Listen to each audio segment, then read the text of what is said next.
उत्तर प्रदेश की सियासत में समाजवादी पार्टी के महासचिव नेता स्वामी प्रसाद मौर्य बुरी तरीके से घिरे नजर आ रहे हैं। अपनी बयानबाजियों के बाद से ही एक तरफ कुआं तो दूसरी तरफ खाई वाली स्थिति उनके लिए बन चुकी है, क्योंकि पुरानी पार्टियां ही उनके खिलाफ अब विरोध कर रही हैं। तो समाजवादी पार्टी के भी कई नेता चाहते हैं कि अखिलेश यादव उनके खिलाफ फैसला लेकर उनको पार्टी से जल्द बाहर करें। हाल ही में उनके कई ऐसे विवादित बयान सामने आए सनातन धर्म, हिंदू देवी देवताओं को लेकर, जो उन पर कटाक्ष कर रही हैं।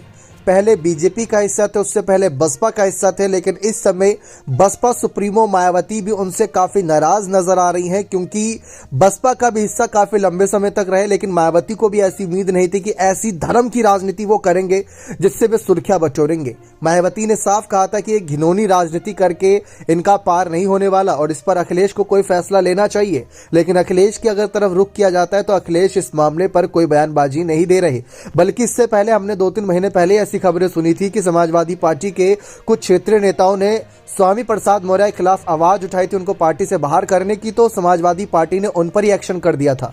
यानी कि इस समय सपा भी स्वामी प्रसाद मौर्य का बचाव कर रही है।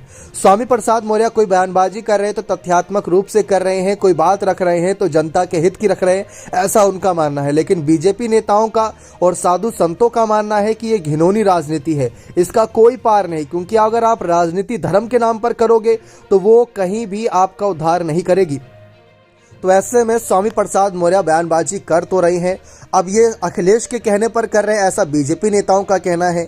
लेकिन क्या अखिलेश के कहने पर कर रहे हैं, सवाल ये बनता है। और अगर खुद के मन से कर रहे हैं तो आने वाले वक्त में बड़ी मुसीबत में फंस सकते हैं, क्योंकि ऐसी बयानबाजी के बाद बीजेपी के नेता उनको स्वीकार तो नहीं करेंगे, क्योंकि माता लक्ष्मी पर, केदारनाथ धाम, बद्रीनाथ धाम, सबको लेकर कुछ न कुछ इन्होंने कटाक्ष किया।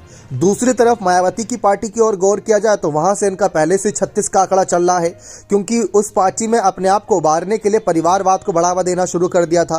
पहले अपनी बेटी संघमित्रा मौर्य को सांसदीय चुनाव में उतारा बसपा के चुनाव चिन्ह से, फिर अपने बेटे उत्कृष्ट मौर्य को उतारना चाहते थे। मायावती को यह कतई पसंद नहीं था, क्योंकि स्वामी प्रसाद मौर्य धीरे धीरे लोकप्रिय हो रहे थे और मायावती के कद के बराबर आने वाले थे। तो इसीलिए अगर आज हालात देखे जाए तो मायावती के कई फैसलों से स्वामी प्रसाद मौर्य की तरक्की भी हुई, लेकिन इतनी नहीं कि वो मायावती कद के नेता बन जाए। मायावती एक दलित नेता के रूप में सबसे बड़ी नेता है और आज भी कहा जाता है कि अगर दलित कोई प्रधानमंत्री बने ना तो सबसे पहले वो मायावती बने। इस पर आपकी क्या राय, अपनी राय कमेंट सेक्शन में जरूर रखिएगा। बहुत बहुत धन्यवाद।